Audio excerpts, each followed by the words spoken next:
Hi guys, this is Potek. I'm up at the shop. I'm going to show you guys how to degree a LS camshaft. The LT is pretty similar. I'm going to show you the old school way using a degree wheel and a pointer. I got an old degree wheel here. So I haven't done this in a while. We have an electronic degree measuring tool here, so it takes a lot of the numbers, adding and dividing by 2 out of the equation, and also helps to set top dead center with the electronic degree wheel versus a manual degree wheel.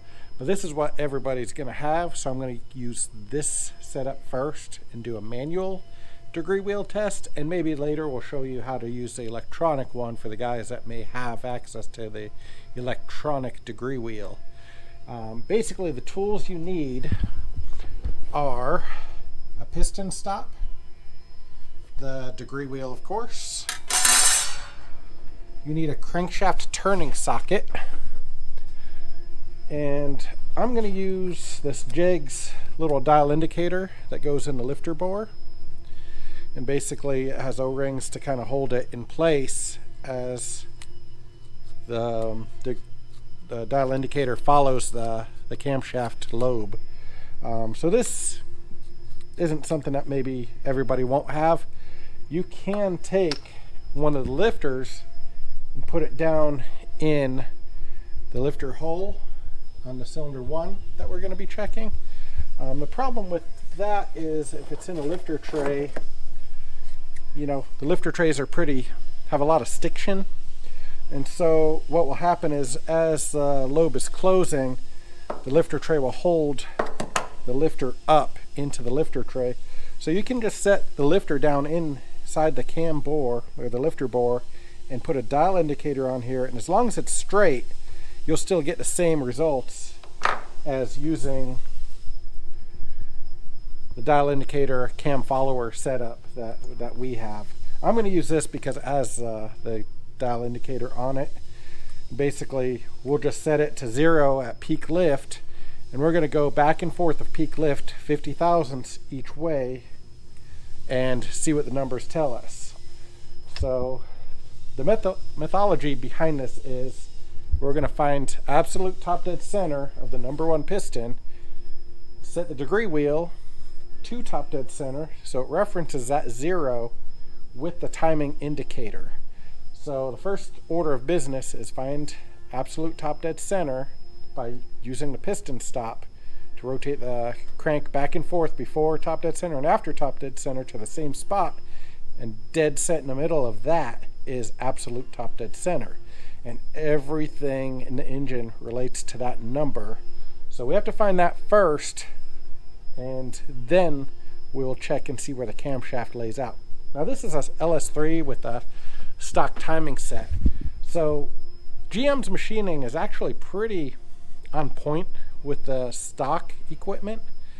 So we're just basically verifying it. There are ways to change it, whether it's an aftermarket timing set or machining the dowel hole in the timing gear and putting in a bushing, or changing the lower sprocket.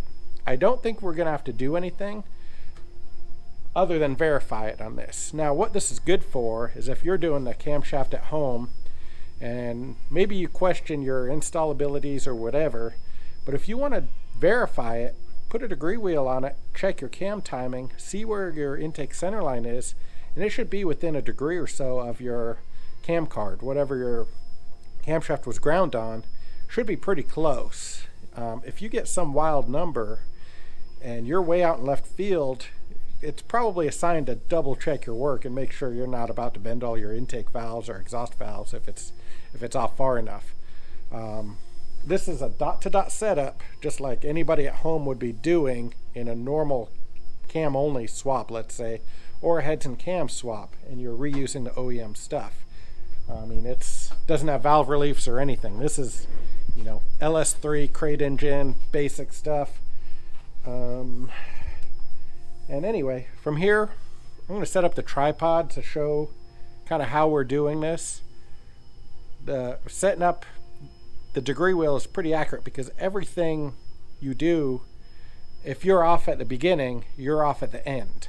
So if, let's say I mess up here and I don't set it to absolute top dead center and I'm off 2 degrees, well, my measurements when I go to check the cam intake center line could be, it could be that 2 degree. So basically from start to finish, we have to focus on being accurate and doing the job right. So I'm going to set up the tripod.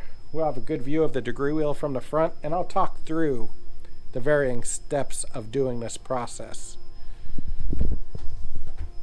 So this is kind of where we want to be at for measuring the intake center line. You could also remove the piston stop once you have your top dead center indicator aligned right. So basically the first thing I'm going to do is put this degree wheel in place. And like I said, I haven't done this in a while, so it may take me a try or two to remember what I'm doing.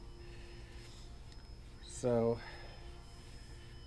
hopefully I get it fairly close. And of course, with the crank turning socket, I believe this is a Pro form.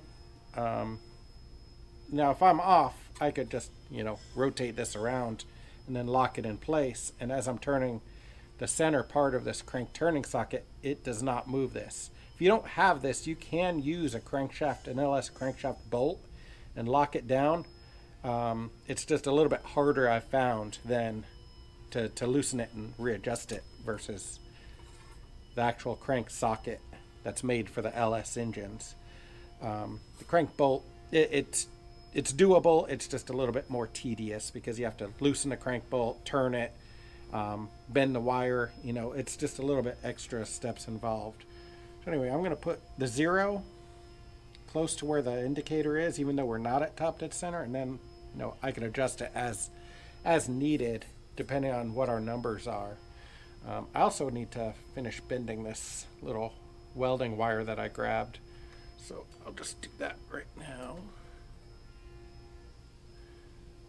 So you don't want it to touch because it could kind of bend it and disrupt it. So that's a good indicator, I think. And like I said, we could adjust it however we need to with the degree wheel on the crankshaft turning socket. So the idea behind this is we're going to turn the crank before and after top dead center and see what the numbers are. So you want the same number on bottom before top dead center and after top dead center, so that right in the middle of that is top dead center, right? When I get close, I could bend the wire a little bit. So 35 there.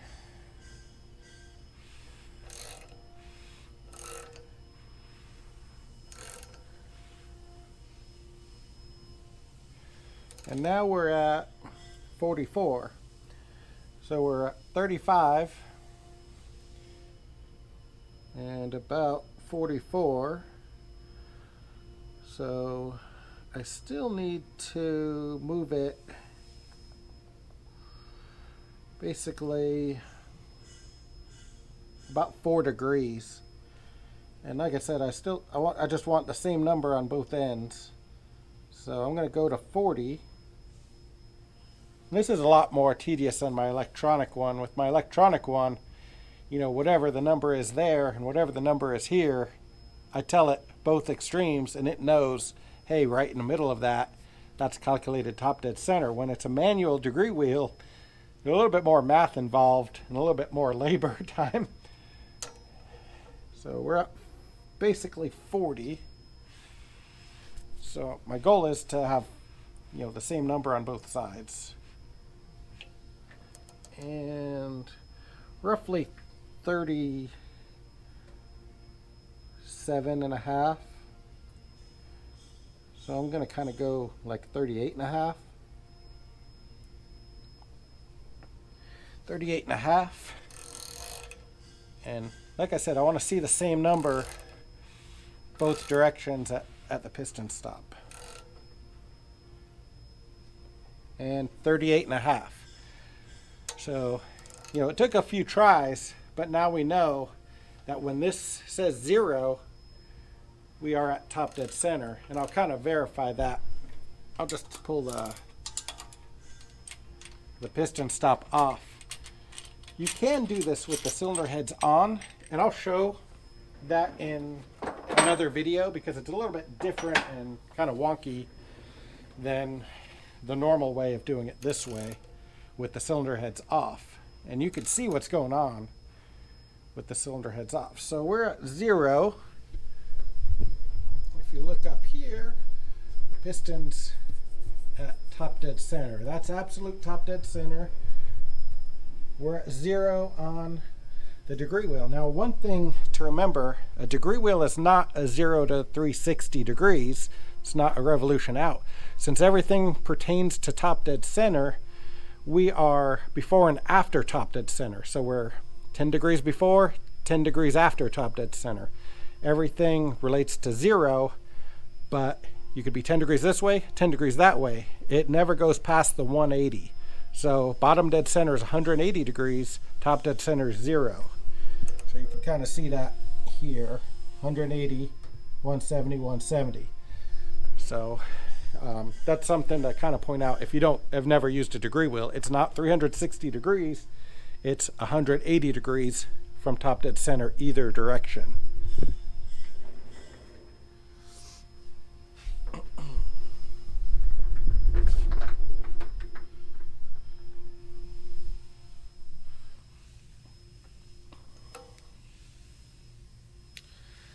So we're going to start at top dead center during overlap. So now the intake valve's about to open and open up really quick, and you'll see it on the dial indicator here.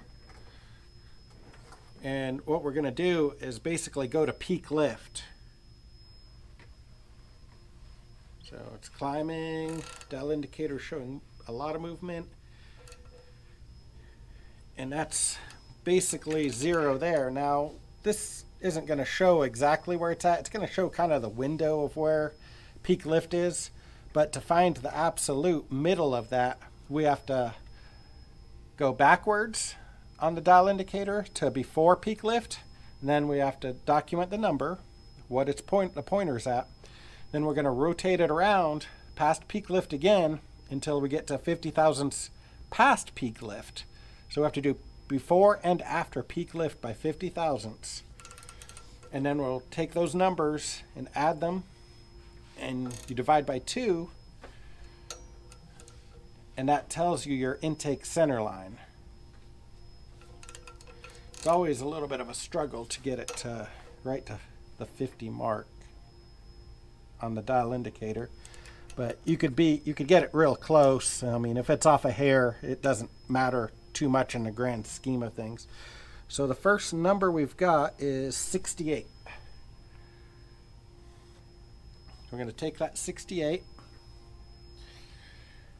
add it to our calculator, and then we want the next number. So we're rotating it clockwise. Peak lift is 0. Now the valve's starting to close, and we have to creep up on this. So we want to get right to 50 again. It's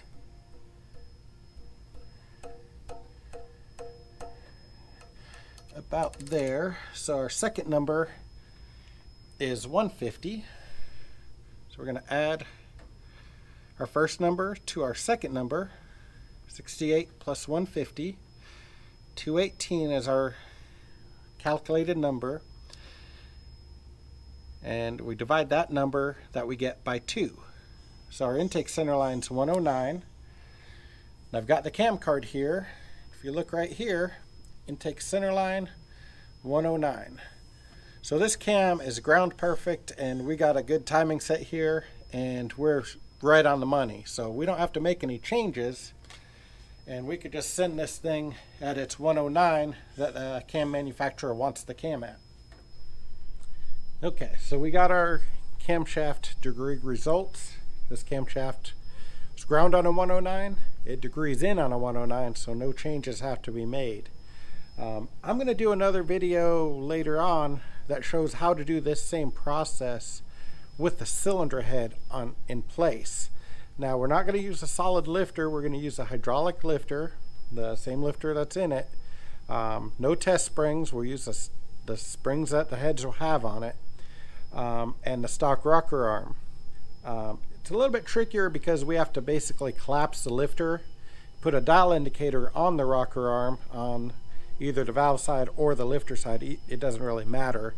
And we're going to be doing the same measurements and the same numbers with the degree wheel. It's the same thing, but with the cylinder head on, you kind of don't get to see the piston. You don't get to see what's happening with the lifter. You have to just kind of know what's going on to kind of see what's happening.